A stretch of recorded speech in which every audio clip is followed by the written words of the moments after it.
Welcome to From Guilt to Good, the podcast where we discuss all the things caregivers wish people would talk about, but don't, won't, or can't. Hi, my name is Jeanette Yates, and I'm a lifelong caregiver for my mom and founder of the Self-Caregiver, where I help caregivers feel good, not guilty. And I am so excited to welcome our guest today. She is the GOAT. I know she doesn't like it when I say that, but she is like this is a person I've wanted to have on basically since I started my podcast. We are chatting with Elizabeth Miller, founder of Happy Healthy Caregiver. HHC is a lifestyle website, podcast, community, and coaching business that helps caregivers infuse self-care while juggling other pressing responsibilities. Because what? We're not just caregivers. That's not all we do. But Elizabeth is more than just a family caregiver. She is a caregiver advocate, a change agent in the caregiver community.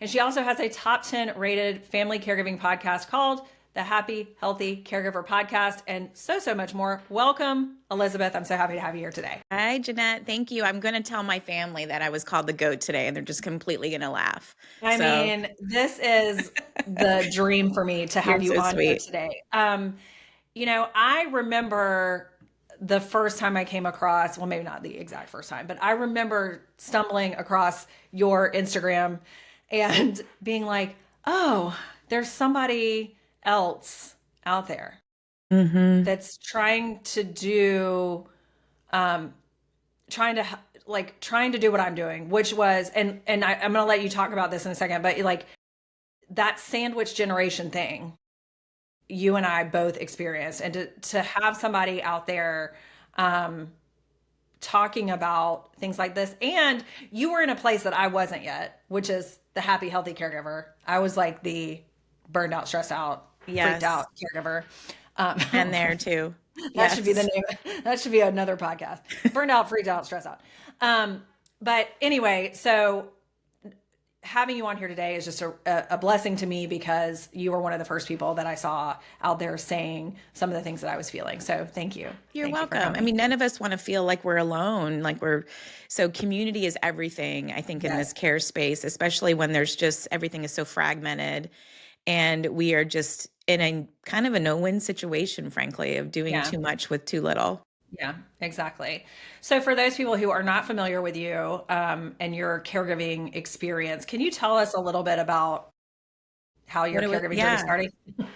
A little over 10 years ago, I was in this incredible sandwich generation squeeze, like you mentioned, Jeanette, where my husband and I were actually simultaneously squeezed. He was caring for his mom as the primary caregiver. And I was, at first a remote caregiver going from Georgia to Florida from my folks and tag teaming with my siblings, and then found myself in a primary caregiving role after my dad passed away for my mom. We also have a brother that was born with an intellectual disability and is on the autism spectrum. So we had our hands full with, all of these different people. My husband and I were working full time. We had kids in middle school that were in travel sports, and we were supposedly in the peak of our careers and earning years. And we were just like, this is crazy town. This is, how are we keeping our head above water? So, sandwich generation caregiving was what I did for a while. I was a primary caregiver. I was a remote caregiver first, then primary. And then I went back to being a remote caregiver when my sister took the reins of caregiving for my mom. And I became more of this support for her. And now I'm like a snowbird sibling caregiver. My folks are deceased. My mother-in-law is deceased, and my brother is, depending on his siblings to care for him. So he lives physically with another brother nearby in Georgia, but I'm his person to find all the services, to take him to doctor's appointments, and, coach him through all of the stuff that he kind of, behaviorally gets in trouble with. Yeah. And that's one of the things that, there's so much, caregiving is such a broad word, but there's so many little parts of it. And so like what you just mentioned, you have to become an expert in whatever illness or condition or circumstance your loved one is in. And that can be exhausting just in itself because you're already like, especially if you have a career, you're probably already trying to like stay above, float in your career. Like that's what happened with me. Like I was working in social media management, having to try to stay on top of like all of the social media trends. And then of course be an expert in my mom's extremely rare condition, of which she had an extremely rare, type of what, all that kind of stuff. And then, Yeah. It's insurance exhausting. expert, all that kind of expert, it's just, it's a lot. And so, And when um, people die, like when my dad died and we're caregiving, but we're also like grief is exhausting. yes, Not just emotionally, but all of the to-do lists of things that you have to do and the decisions that we were making, for my mom and my brother and how that was going to look and then dealing with all the emotion sides of that for both of them. Like you look back sometimes and it's, I'm like, "Oh, how did we do it?" right, right. Yeah, there's a lot of times where, I mean, now I'm in a place where I don't feel like I'm constantly underwater, but Hmm. there were so many times, and even now I look back sometimes and I think like, gosh, I was really just crawling on the battlefield. Yeah. It is a battlefield. I Yeah. felt like I was on a hamster wheel Yeah. and it just never, like sometimes it would slow down, but it never completely stopped. It was always kind of like, where do I need to be? What do I got to be doing? What do I, who needs what? And discerning kind of, nobody was ever happy at, all at the same Mhm. time. It's like the stool was always wobbling. Right. Yeah, Yeah. and I think that brings up, which we were kind of starting to talk. That's why I hit record. We were kind of starting to talk about this before we came on, but I think that's one of the things that makes guilt so prevalent Hmm. because assuming that you ever actually feel like you have one thing locked in, like, oh, I'm really crushing this caregiving thing, your career, marriage, parenting, All of it. friendships, that's the wobbly part of the stool, right? And so you're never, there's always a guilt area, I felt like. I mean, I resonate with that. And I used to get frustrated with people should, we should take care of ourselves and shoulding on us, I would call it. And Yes. and then I felt like, we hear that oxygen mask analogy all the time. And I Ugh. thought, I don't love that because like there's no lights happening and masks coming from the sky and they're like, hey, now's the time. Everybody put your mask on. Right. This is life. This is like ongoing stuff that is just asteroids coming at you all of the time. So Right. I had to kind of figure out a different way to manage that. And guilt was certainly lots of tears, lots of Mm, like, my health was suffering. I definitely was burned out. I was trying to claw my way back. I knew that I was setting a bad example for my kids too. hmm. Like they're watching us and they're saying, please don't ever do this to us. And yet we're going to repeat the same cycle. So the Yeah. analogy that I had to kind of do, and you alluded to it, like all of these, I call it a nest of hungry birds. Like Mm, all of these birds are squawking for attention, our job, our pets, our home, our hmm. relationships, my girlfriends missing me and my Right. care recipient and all of that. And then somehow kind of coming to that point where I knew I had to take some of this for myself. It's like some of this nourishment that I was going to go out and Hmm. give to everybody else because I couldn't keep doing it. Right. Right. I think that's one of the things that when I even hate using the word self care because Yeah. automatically it makes every caregiver like roll their eyes and just be like, I remember interviewing, when I first started doing, more speaking and advocacy and stuff like that for caregivers. I interviewed like a ton of caregivers. And one in particular, a lot of them said some version of this, but one in particular said, if someone else tells me that I need self care, I want to punch them in the face. Yeah. And I thought, that's exactly right. And for me, you know, I was one of those people that was actually like, I used to be a fitness instructor. Amazing. I was a Pilates instructor. I ran half marathons. I did, I have prayer journals lining my bookshelves. I did all the stuff that you're supposed to do. Mhm. according to all the self-care lists, Yeah, the media self-care lists, yeah. yeah, right, like these things. And I was still burning out. So I'm like, well, Mhm. the answer to burnout is not the self-care that you think it is. Yeah. It is self-care because, that's what's happening when you're burned out is you're not tending to yourself, which is the Yeah. way I tend to talk about it. To your point, nourishing yourself as the bird, the mama bird that's feeding all these hungry birds, Yeah. tending to yourself. And so for me, it was like, okay, well, obviously all this stuff isn't self-care. How do I know? And for me right now, like, yes, Yeah. all that stuff can be self-care, but if For it's some not what you, people. well, Yeah. and at the right time, Mhm. like you need exercise, you need, all of these different things, but like what kind of exercise, how much, what, and if I'm doing all these things that aren't really what my body needs at the right time, which at the time was sleep. Exactly. I was gonna say, there came a time when I had to was killing myself to get up and work out in the morning, Yeah. like, before work and all of that, and finally I realized, like, no, what I really need is sleep. Like, Right. I need more sleep, or I need to just skip the workout and go sit in the sauna and Right. just meditate, or, Right. I need to go to Starbucks and get a really yummy coffee Mm-hmm. and write, or Right. so I was super focused in physical self-care Yeah. initially and it made sense because my parents were morbidly obese. Mm-hmm. They had a chronic comorbidities of things that were Right. going on. And so I thought, I don't want that. Right. I don't want that to happen to me. So was really laying heavy initially 10 years ago when I started all this of physical self-care. And then it wasn't until I started kind of it's same like you. It wasn't helping, it was Mm-hmm. still barely talk to me and I just would burst into tears and Right. all of that. And I'm still a pretty emotional person, but journaling was a big part of Mm. my stuff early on. And then my definition of self-care has really evolved over the Mm-hmm. years where I talk about kind of 8 categories of self-care because it's not just physical, it's emotional and spiritual and social, professional, intellectual, financial, and practical. And then the definition has really been, okay, how do I define self-care? Well, I define self-care as anything that's going to give me peace of mind so that I can sleep and breathe, anything that's going to energize me either physically or emotionally, and anything that's just pure joy for Right. me. Right. And so those are That's kind of great. my filters that I put stuff through, and we need all of those things a Mm-hmm. little bit. Yeah.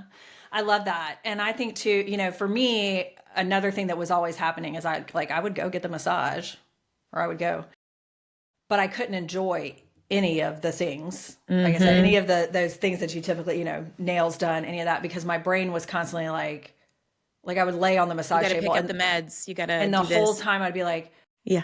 I can't put my phone on do not disturb because what happens if, and it's like, well, then does it really do what it's supposed to do?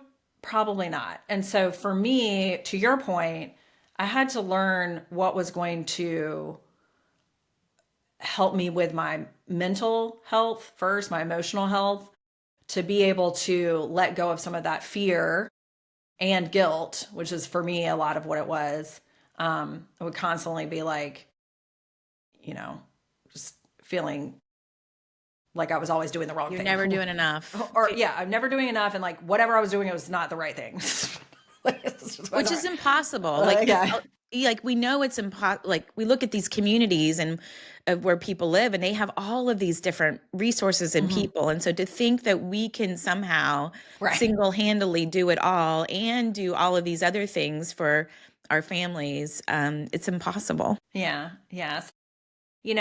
I think similar to you, when I think about self care, like my short answer is self care should fix you, not try to, it should fit you, not try to fix you. Okay. And then, Love that. because I think if we feel like we're doing something because something's wrong with us, instead of just like, you know, we're just tending to the garden. Yeah. We're just, taking care of the thing. And then I also think, of course, anything can be self-care, but nothing is self-care if you don't believe you deserve it. If you don't, Mm, like if it makes you're you feel, worthy. yeah, if it makes you feel guilty, it's probably not the right thing for you right now. You can go Hmm. back to it later. maybe. But if you're doing it out of some sort of punishment or guilt, or like, oh, well, somebody told me I needed to do self-care, so I'm gonna go, oh, and I hate this, and Yeah. maybe that's not what you need, especially if you're a caregiver that's burned out and stressed out. You don't need one more thing that you hate to do No. that, you're not that It's great at, because we already kind of feel that way about It is caregiving a so lot. it's different. It's individual for Yeah. everybody. Like and that's why like I had to get really curious about Hmm. it. And I would listen to people and be like, okay, people say this helps them. Let me try this. Right. And it was little things like even like, okay, aromatherapy. Yeah. That was like, let me Yeah, try I got that. it all. Yeah, let me try that. Let me Hmm. okay, journaling kind of but I had to try different types of journaling. Then it was like meditation or running or all of the different things that people were talking about. And then keeping what worked for me. I feel like you kind of Yeah. have to try it on like clothes and you have a closet, right, of things and Right. you're like today I need this or I need that. The way I talk about that, I love that you say closet. That's great. So when I was on my own recovery journey years ago for eating disorder things, and one of the things that our counselors and coaches and different things would tell us is, you have a toolkit for things that you might need in your recovery toolkit, and there's different things in there, but you don't need all the tools all the time. Like, you might start with like you need all the tools, but eventually you don't need all the tools. So you put the ones back in. It's still there if you need it later, and you pull it back out, right? But you don't have to use them all the time. And some tools you're not going to need, but someone else is going to need. So everybody's toolbox looks different. And so when I think about self-care, I think about that same way. Like, yeah, try that tool, see if it works. If it Yeah. doesn't work for you, you don't use it. It's fine. Don't use it. You can either get rid of it, or if you be like, well, I kind of like it, but I'm just not feeling it right now, put it in your toolbox. It'll be there when you're ready for it. Exactly. And to me, and there's something else that I learned about, when I was in my career life, which was the experimental mindset. I think a lot of times we feel like if we're starting to do something, we have to commit to it, because that's how you build a habit. You got to commit to it, and you got Yeah. to do it. And And that's, you gotta stack them. and then, yeah, you got to stack a habit. You got to put all these things. And while I am a habit person, I am a routines for all these things. We can talk about that in a minute. What I think too is something that you can do is go in with an experimental mindset. Yeah, I'm going to try, I don't know what I need to do for a workout, so I'm going to try this workout. My friends seem to like it, but I'm just going to try it out. I'm going to try it out for a certain length of time, have a SMART goal, make it Yeah. specific, make it measurable, all those things. But then if you don't like it, you haven't failed. You've just learned something about yourself, which is, I don't like that. Or I'm not ready for that. Yeah, or my body Yeah, can't move that way. right. Yeah. Which Yeah. is me and Zumba. When Zumba was the craze, I was just Yeah. like, I want to love this, but I can't. I can't do it. Uh, so, so yeah, there has to be a balance between this idea of like creating healthy habits, and also knowing that, like, first of all, the way you create a habit might look different because you're not always in charge of your schedule. How do you address that when you're talking to caregivers about like developing healthy routines or habits, or however you want to talk about that, and the balancing, because of like, also we might have to get up in the middle of the night and go to the emergency room, and Yeah. you know I mean, we have to give ourselves a lot of grace, right? Like, I mean, when guilt comes up, it's like grace, we can have a plan, but we need a plan A, B, and C. When I'm talking to caregivers, like I'm asking a lot of questions. First of all, Mhm. I'm asking them, what they want to be true in their Mhm. life, Mm. what their routine currently looks like. And then maybe there are things that I can see from the outside looking in about some opportunities of things that, what do they enjoy doing about their routine? What do they dislike? Could they, delegate or find somebody else to do that? So we can create opportunities together for Mhm. maybe repurposing that time or doing what I call twofers, where you are going for a walk and seeing girlfriends at the same time, with them, or go driving to work and also listening to a podcast, and Mhm. how we can kind of get creative. I think caregivers are really great creative people that can problem solve a lot of that. And so I think it isn't a one size fit all. It's a very individual. But really for me, I had to kind of do the same thing. I had to sit down and be like, okay, I need more time for myself. Like Mhm. how am I going to do this? And really mapped out what my calendar looked like at that time and saw where I had opportunities or maybe some space where I was like, what am I doing in here? And then having conversations with, I'm lucky to have a husband who support, we can divide and conquer on things. And I want him to take care of himself. So I'm not a caregiver for him at some point. So we found a way that worked for us where I was a morning person. He's naturally not a morning person. So I would kind of get up a couple mornings a week and leave and do some of these things that it varied day to day. Mhm. Sometimes it was writing, sometimes it was working out or having breakfast with somebody. And then he was, he got more time for himself in the afternoons or the Mhm. evenings. So we had to kind of figure it out. And then it was daily little things like, okay, not overthinking it and kind of doing an all or nothing mentality around Mhm. self-care, but like, can I do this thing, but maybe only do it for 10 minutes, Right. or little bite-sized micro acts of Mhm. things that are gonna maybe kind of give me little nibbles of self-care throughout the day that are gonna be like those little Pac-Man power Yeah. pellets, where I just feel like I'm energized.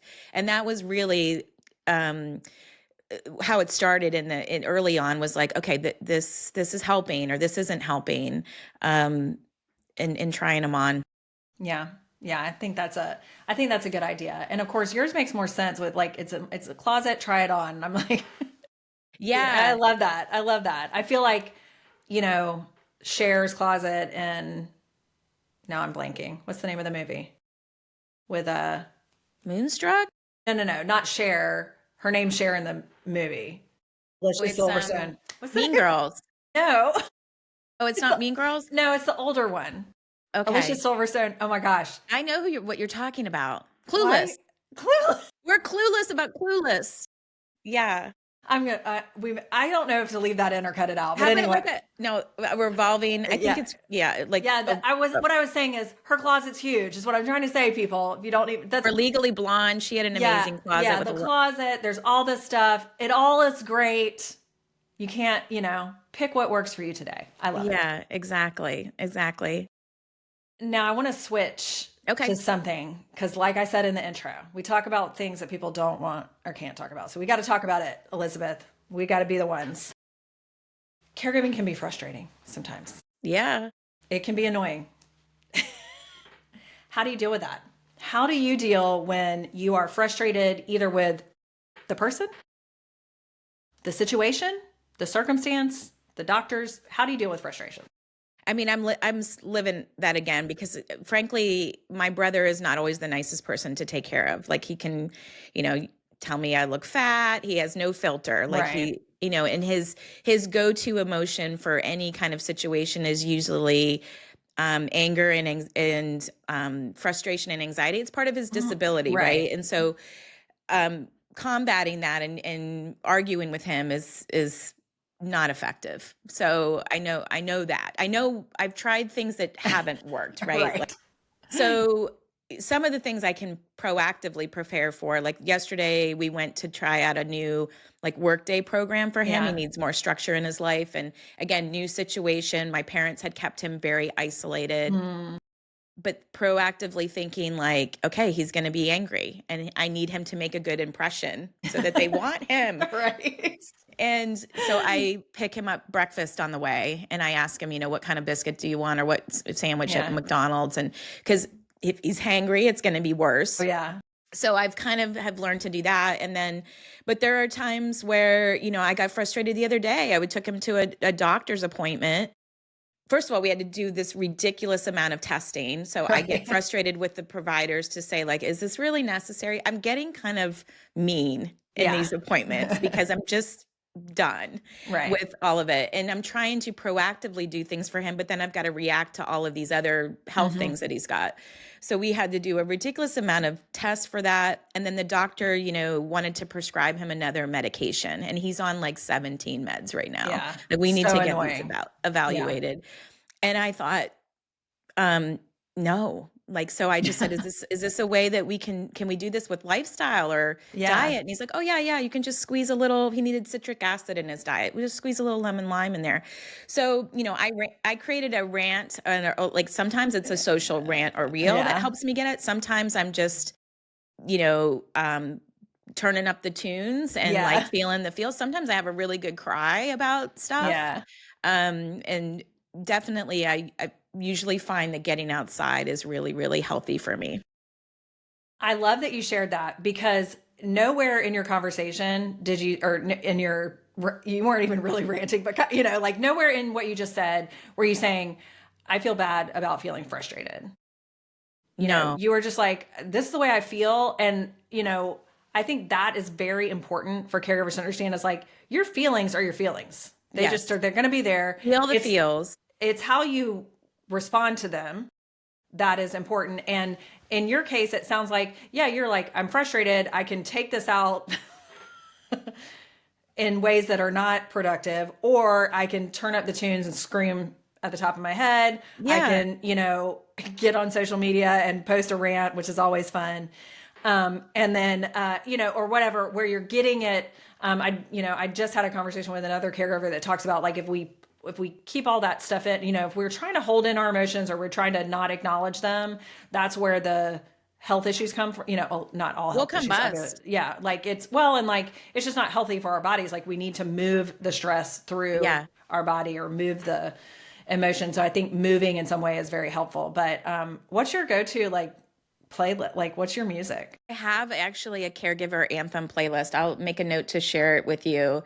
That helps me. But sometimes I have to have like I was feeling a little anxious this morning actually. Mm-hmm. Like I'm like my brain is, because I'll tell you what's happening, Jeanette. Like I'm I'm not mad at myself, but I'm recognizing that I'm a part-time caregiver again for my brother Yeah. Tom. And so like I'm like, why is work so stressful right now? And I'm thinking, oh, I know why. Last week I moved my son on Monday and I had two doctor's appointments and things for my brother that, each Right. of those takes about 4 hours, because I got to Mm-hmm. drive to get him. We do the Right. stuff. Sometimes we have a meal together or whatever. And all my work is kind of getting condensed into little smaller pockets of time. And then I'm not, I'm shaving off other things that I want to be doing. I'm Mm-hmm. like, girl, you know better. Like you've got Right. to, this isn't sustainable. And so now I'm like, okay, I need to pad in the time that I'm doing for caregiving and say no to more things Right. um and all of that. But it's constantly readjusting and realigning. Mm-hmm. And I try to be really protective about my nights and my weekends. Mm-hmm. Back in the sandwich generation time, I was running ragged on that. And so now I'm like, no, I'm an entrepreneur. Mm-hmm. I can set my own schedule. I can limit the amount of things that I take on and have some serious boundaries around all of that. So, I was, my mom has been sick since I was a little girl. And so she had times where she was better and worse, obviously, and times where I did more and less. But, my kids who are now both in college, they did not ever, like Granny was always, you know, Always sick. sick, sometimes, and she was, there were times where she was able to do some stuff with them, but it was always different than Yes, other grandmas and relatable. grandpas. Yeah. And so, but it's so interesting because now they're both in college and I still find myself, it's not the daily, like making sure dinner's ready and all that kind of stuff, but there's still a lot of, I'm not in the sandwich generation is what I'm trying to say. No. Listen, the problems are just different, and Yeah. the things just happen. Like, we're just at the point now where both of our kids are off our payroll, which is amazing. Like, Yeah. I feel like, we got a little raise, my husband and I, and we don't have another voice in the house to say, that he doesn't like certain things for dinner. So that's Right. been a lot Yeah. easier. Nice. But we always were going to be parents and worry about our kids Yeah. um, and want to be around for them and do. Hmm.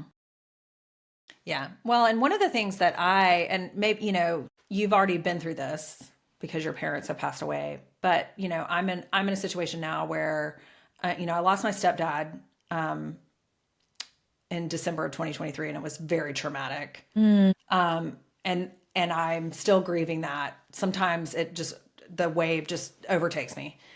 But I also still have my mom who is now under hospice care, but still she's kind of under that umbrella where it's not like there's not like a timeline. They don't, Right. we're still, and I'm at a place now where I struggle. I don't think I struggle. I think I'm learning to just, like you said, grace for myself and everything. But like, I really want to be able to connect more with my sons, even as they're away from the house. And trying to figure out that balance has been really a lot for me to be like, okay, well, mom is under hospice care and you also want to go out of town to see your children. What Yeah. does that mean? I, And am I okay with what that might mean? yeah. I had somebody tell me something that really resonated with me. They were like, when I was kind of feeling that pull with the kids' Mhm. activities and things and in the caregiving world, and they said that your mom, in my case my mom and your mom have already lived this stage of their life, Mhm. where they did those things, for us. And it was kind of a little different time then too, where Right. they weren't going to all of the events and stuff. Right. That now it's like there's so much guilt around being a parent, right? Like the Yeah. things that you know I mean, I didn't cook my kids breakfast. I like, Yeah. I had to teach them how to do things. I was like, look, either mom can run herself ragged or you all are going to start stepping up and doing the laundry. And Oh yeah. My kids just, I didn't even tell them. They just ended up like, we're something not going has to go to to give. school with dirty clothes in middle school because that's Yes. a And mom hasn't washed in 3 weeks. So yeah, it's, so, at the time I felt really, really guilty about it, about the things that the kids had to do for themselves. And now they, I think the age is getting younger and younger of when they started doing laundry and doing things right. for themselves. But I'll tell you what, and you probably saw the same things. I get off to college. Mine are out of college now, but they were so self-sufficient. And they had roommates and things are like, they can't even do XYZ or, Hmm. register for the classes and this and that. But it was like, this is your job. School is your job.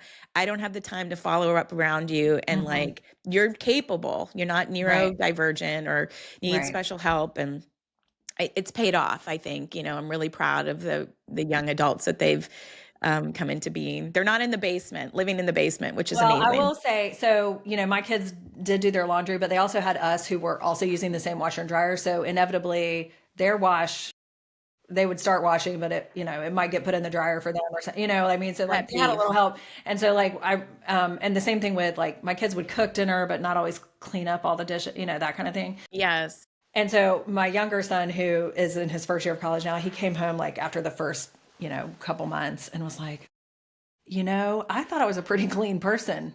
And it turns Yeah. out I'm not. He was like, I did not realize how dirty the kitchen gets. And so, but to your point, he knew what to do about it. So, Yeah. but I he mean, was they're like, not perfect by any no, means. oh no, Like, no, no, they're still messy and but but and to your like even as an adult now, my son moved out recently. He's got his first job and paying his own bills. But I have found that I have one of each, a daughter and a son, and so I want to do.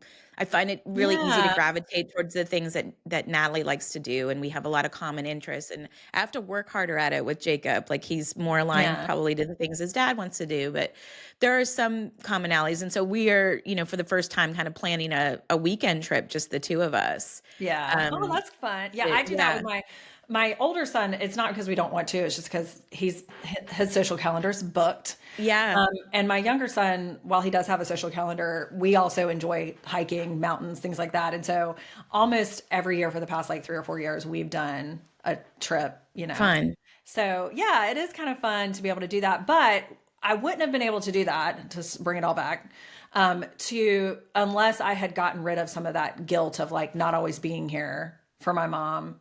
Mhm. Even as she's in the nursing home, people think like, oh, the you know, That's a huge myth that there's the role of being a caregiver when they don't live with you. People right. just Somehow, assume like, oh, well, it's handled, right? Like yeah. they're in an assisted living or they're in a I'm like, oh no, no, no. The Yeah, it's role just is just different.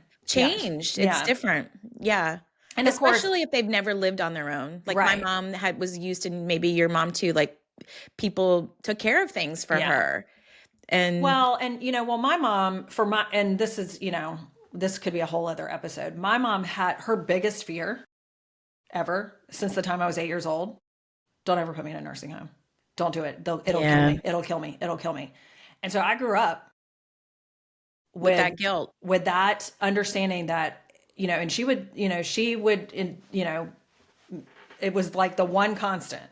It's like, do everything possible all the time. That was one thing she told me. Like, never give up. And then also, don't ever put me in a nursing home. And so, like, even as she started to need to be in assisted living or nursing home, or we did not do it. We did not do it. We did not do it. So she went straight from being at home to being in a nursing home. She did not have that in between. But being able to do that required, like, I got into therapy before that happened so that I could work on the guilt ahead of time, because I knew that day was going to come where we wouldn't be able to hodgepodge. We had this like rickety hodgepodge Jenga situation going on with keeping her at home. Like, it was not safe, but we were just kind of like pretending it was, and like trying to make it work and to try to get her to be home. Yeah, like what she wanted. Yeah, like this wanted. Like, and we were, and we had extra people, and that, still didn't saw, and we, like, even like I tell everybody, like, you don't understand, like, putting her to bed was like, if she didn't have the thing that she needed, medication, something to drink, the phone, the other phone, or chargers, the chargers, the button that you wore around her neck. If all that wasn't right where she could get it, then the whole house of cards would fall down. Yeah. I mean, I called that, even when my mom lived in assisted living, there was a ton of guilt around that, right? Like, my dad had passed away. She's grieving. Yeah. I knew I could not, work full time and maintain her high level of care that she needed. But mentally, my mom was very young and sharp, like, compared to everybody else in there. And so she just felt like she didn't fit there, but yet she was on the highest level of care. Yeah. That's my mom too. She's only 70. Yeah. So it was so hard. And then I used to go visit her. And at first I was going to visit her all the time. Because again, that guilt, right? Like, oh my gosh, I got to help make mom happy. Like, her happiness is my responsibility. And, so it was just not sustainable to kind of keep going there all of the time. But same kind of thing. She had like a rolling cart next to her. Yeah. My mom was was morbidly obese, and mobility was her challenge. And so I would put all of the things kind of around her, Kleenex, her chapstick, all of those things. And I felt like I was leaving her on Mount Everest. Like, I was like, here are all the things that you need. It's going to be okay. You're going to be fine. Like, she had the button, she could call people, but for some reason, they just never came fast enough. There was, there's always the shortage of staff. They didn't do things exactly the way she wanted them done. Yeah. And so then I would go to the car and I would just have a good cry for like 15 minutes. I'd be like, sucks. Yes. Yeah. Well, and like another thing to your, you brought up another good point. Gosh, we could talk all day. But like, that's another thing. I was trying so hard to keep my mom happy. First of all, it wasn't working. She was miserable because she was always so afraid that the next time she got out of bed was going to be the time she fell and hit her head. Right. Mm-hmm. And so she wasn't really happy, but we were trying to keep her at home to keep her happy. She wasn't happy. And then, and I was like, wait, is my job to keep her happy? Cause I don't think I can we want to be kind, obviously, and be considerate. Not talking about that, but like, I'm not really responsible for how, like, for someone else's feelings, And like, so I've just kind of gotten there with my brother, where I felt like I had to like find his friends and like get him all these things. And, I'm doing some things to kind of make his life more structured and sustainable, but he's not a happy person. Yeah. And they kind of said that, to my parents early on, like, he's going to get more and more bitter as he gets older, and frustrated with his life. And so it's kind of a no instant, but it is I think any of these things where we kind of get to those acceptance points in our life around this stuff, it's very freeing. And I think caregiving is a huge lesson in learning how to let go of these things that we think we can control, and we just really can't. Yeah, I agree. But, and like you said, if we have a theme today, which I kind of feel like we just had a great conversation, which is wonderful. But if we do have a theme, it is, we have to come to a place of acceptance, awareness, and then acceptance, and have some compassion for ourselves, and, and the situation and the people around us. I think if we can do that, it will take a lot of the the stress out. And it's a stressful situation. Spoiler alert, caregiving is stressful. So you're not going to be stress free.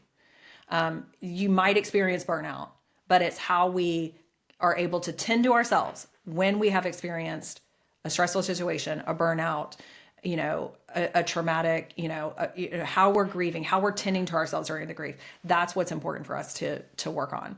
And so, Elizabeth, as we wrap up today, is there anything else you want to tell our caregivers? Any words of wisdom? I know I'm going to let people know where they can find you on Instagram and TikTok. You're over there too, girl. Yeah, TikTok. I mean, all All the places. Really kind of focusing on YouTube now too. Okay. But yeah, Happy Healthy Caregiver you'll find, and Yeah. happyhealthycaregiver.com is where you'll kind of find the gateway to all that. And Yeah. I would just, I want to be an encourager for caregivers, and I want to, provide you kind of these ideas of things that you can potentially try on to see if they're going to fit for you. Come into Elizabeth's closet. Come into this closet and see. And I'm learning every day. I'm learning from caregivers, and I really just appreciate. I've never met one I didn't like. Yeah. We're all going through it. We're all sharing, and that's the most important thing, is for other people to hear our voices. And so I'm so thankful that you have given me this time today. I feel, like I said, such an honor to it's been fun and therapeutic. Miller. Like, it's so therapeutic to just kind of talk about it. Yeah, it is. And that's why I do the podcast. So thank you, Elizabeth. And thank you, listeners, for joining me today on the From Guilt to Good podcast. To access additional self-care resources, including how you can get in touch with the Happy Healthy Caregiver, head to my show notes. You will feel good, not guilty. I promise. All right. Now, if you enjoyed this show, please take a moment to leave us a review. Your feedback really matters. We are changing the conversation around caregiving one episode at a time. Remember, you can be a good caregiver and still have a life.